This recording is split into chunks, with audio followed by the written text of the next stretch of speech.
Senhor, muito obrigado, aleluia, porque nós servimos um Deus, aleluia, que é todo poderoso para nossas vidas nessa noite, aleluia, glória a Deus. Que Deus abençoe cada um dos irmãos, que Deus possa dar um bom final de semana para cada um. É que eu desejo, irmão, da minha parte, aleluia, esse voto de confiança que Deus possa dar para cada um de nós, esse voto de vida para todos, em nome de Jesus. Deus abençoe, irmão Jaci, em nome de Deus, tem nos abençoado. Sempre é bom saber que a gente tem pessoas que a gente pode confiar, que vai estar nos ajudando, orando, nos abençoando, amém? Glória a Deus. Abra sua Bíblia em 1 Pedro, capítulo 1, versículo 11.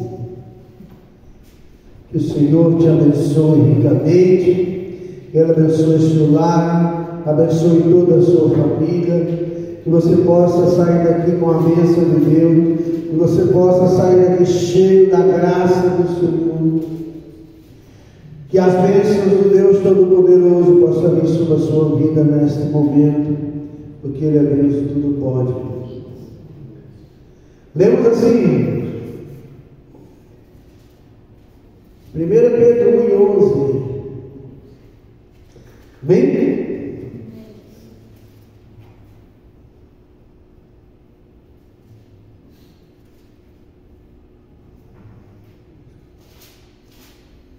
Glória a Deus.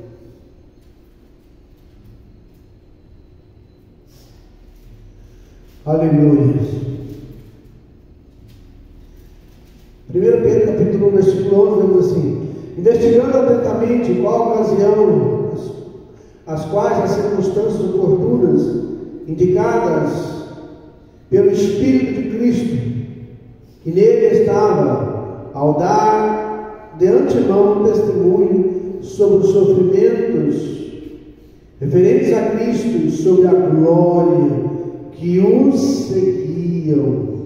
Amém? Glória a Deus. Sobre a glória que os seguiam. Amém? Podemos assentar. O apóstolo Pedro diz que nesse texto aqui, que o sofrimento de Cristo foi antecessor à glória que ele ia receber. Para que o Senhor fosse glorificado, ele teve que passar pelo Calvário. Para que ele fosse glorificado, ele teve que padecer. Sofreu na mão de muitas pessoas. Então, irmãos, eu quero falar para você que se tem sofrimento, tem glória. Se tem sofrimento, vai ter glória. Se você está sofrendo por amor a Cristo, a glória é garantida.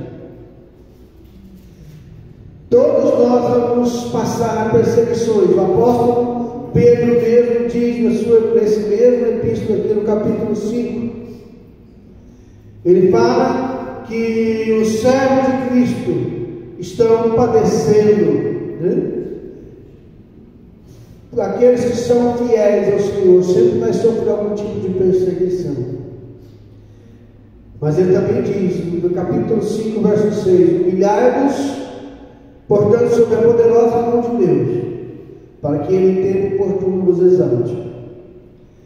Tudo aquilo que você passa, você deve lançar sobre Ele toda a vossa ansiedade, porque Ele tem cuidado de vós, diz o versículo 7. Amém? E o apóstolo ainda diz no versículo 9, no capítulo 5: resistindo firmes na fé, certo de sofrimento iguais aos vossos, estão se cumprindo na vossa irmandade espalhada pelo mundo. Amém? O nosso Deus quer que você fique firme. Por exemplo, José estava lá na casa da sua família, tinha um lar abençoado, onde assim era tratado bem, comia do bom e do melhor, tinha um pai que era escolhido de Deus, uma mãe também, mas seus irmãos por inveja o venderam. E aquela inveja que foi levantada pelos irmãos de José, porque eles chamavam lá, vem o queridinho do papai, né? Talvez não nessa linguagem, claro que eles falavam, vem o sonhador, no domingo que José estava chegando. Porque José tinha sonhos e visões de Deus e contava a seus irmãos. E quando você tem sonho e visão, quando você tem sonho e tem visão de Deus, muitos vão ter inveja de você, muitos vão querer te destruir, mas José tinha sonhos e visão de Deus, José tinha comunhão com Deus, e toda vez que ele tinha algo que realmente tocava em sua vida, que Deus falava com ele falava com a sua família. Quando Deus falar com você, fala com a sua família também. Quando Deus falar com você, fala com as pessoas que estão do seu lado. Transmita o recado de Deus. Não importa se você vai padecer, não importa se você vai sofrer, porque José sofreu. Mas a consequência disso foi o quê? Depois ele se tornou governador. Não importa o que você está passando, fica tranquilo. Se você tem visão, se você tem sonho, Deus vai te abençoar. José foi preso, não foi? Foi vendido. Depois foi parar na casa de Potifar. Depois foi parar na prisão. E lá da prisão ele foi para ser chefe de uma grande nação. Primeiro vem o sofrimento, depois vem a glória. Se você está passando pelo vale da sombra da morte, fica tranquilo. O Senhor está contigo, Ele vai te abençoar. Porque Moisés estava lá no deserto, não foi? Moisés ele fez o caminho inverso. Moisés estava no Egito. Convivia no palácio do faraó. Foi criado pela filha do faraó. Tinha tudo do bom e do melhor. Mas ele se conduía da sua família, da sua nação, que padecia na mão dos egípcios. E por causa de defender o povo de Deus, porque ele foi defender o povo de Deus, ele foi obrigado a correr e se refugiar no deserto. Às vezes você vai defender, às vezes você está agindo corretamente e o teu caminho é o deserto. Mas se você for para o deserto, lá no deserto Moisés ficou, e o que ele não encontrou no Egito, ele encontrou no deserto, Moisés. O que ele não teve no palácio, ele teve no deserto. O que ele não encontrou nas melhores iguarias da nação da época, mais rica da época do Egito, ele encontrou no deserto. A paz que ele procurava no palácio, ele encontrou no deserto. E lá no deserto, ele voltou. E lá ele libertou o povo de Israel e se tornou chefe daquela nação. Primeiro líder que realmente liderou o povo de Deus numa libertação tremenda foi Moisés. Ele saiu lá do deserto para poder ser chefe daquela nação. Tiraram do Egito, conduzido pelo deserto. Fica tranquilo, se você está no deserto, Deus está te guiando. Assim como Davi sofreu muita rejeição dos seus irmãos. Davi, quando ele começou a aprender, acredito eu, que Davi, a vocação dele para a música, a vocação dele para as coisas espirituais, porque ele estava sempre cantando, tocando, e o músico está sempre exaltando o Criador. Qualquer lugar que ele vai, ele toca, ele canta, ele louva o Criador. E por Davi ser o caçula, começou a se destacar, isso gerou uma inveja nos irmãos. Agora você imagina, depois quando o homem mais temido de toda a nação chegou na sua casa para comer, que era o profeta Samuel. O negócio era tão sério quando o profeta Samuel chegava, e quando ele chegou lá em Belém, para falar com Davi, para ungir Davi, o que os anciãos falaram? É de paz a tua vinda, porque quando ele orava até fogo do céu caía. O homem era tremendo. Diz a Bíblia que as palavras do profeta Samuel, nenhuma delas caiu por terra. Então ele chegou lá em Belém, chegou na casa de Davi, e lá foi oferecer o sacrifício, lá foi participar do banquete, para ungir o rei de Israel. E era costume dos mais velhos ter a maior honra. Começou dos mais velhos, Eliabe, Abinadab e Samar, que são os três que a Bíblia dá o nome. Depois foi descendo, até que se acabaram os filhos de Jessé. A ponto do profeta falar: não, desse senhor escolheu. Seus filhos acabou? Não tem ainda. Está lá no campo, está lá no pasto, está cuidando das ovelhas, está longe. Não, chama ele então. Aí veio o problema. Ninguém vai comer, ninguém vai tocar na refeição enquanto ele não chegar. Irmãos, assim, geralmente naquela época, o carro começava pelo pai, pelo chefe da casa, depois pelos filhos mais velhos, e o caçula ficava com a sobra. Ah, pastor, mas hoje inverteu, é porque hoje não tem pai nem mãe mais. O pai não está sendo pai, a mãe não está sendo mãe, o menino está mandando dentro de casa, o filhinho da mamãe que está mandando. O pai esqueceu quem paga as contas. Quem paga as contas é que tem autoridade. Enquanto você estiver pagando as contas, seu filho quer mandar, vai mandar quando ele estiver na casa dele, na sua casa não. O pai está esquecendo que ele é pai. Então, quando Davi, os irmãos dele, quando ele chegou, por assim, provavelmente bebendo a gado, lá estava cheirando ovelhas, cheirando estrume de ovelha, ele estava no pasto, todo mundo ali, provavelmente se banhado, todo mundo bem arrumado, porque o profeta estava lá. O líder da nação estava ali, que era o profeta Samuel, para ungir o novo rei. O líder espiritual da nação, por assim dizer. Agora Davi vem entrando e Deus vai honrar aquele rapaz. Imagine só depois dessa unção, vamos dizer assim, como ficou a vida dele com os irmãos. A inveja tomou conta.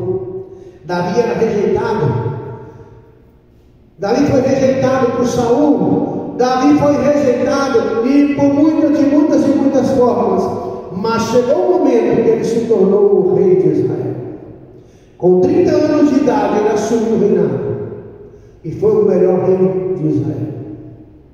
Porque primeiro tem o sofrimento, para depois vir a glória.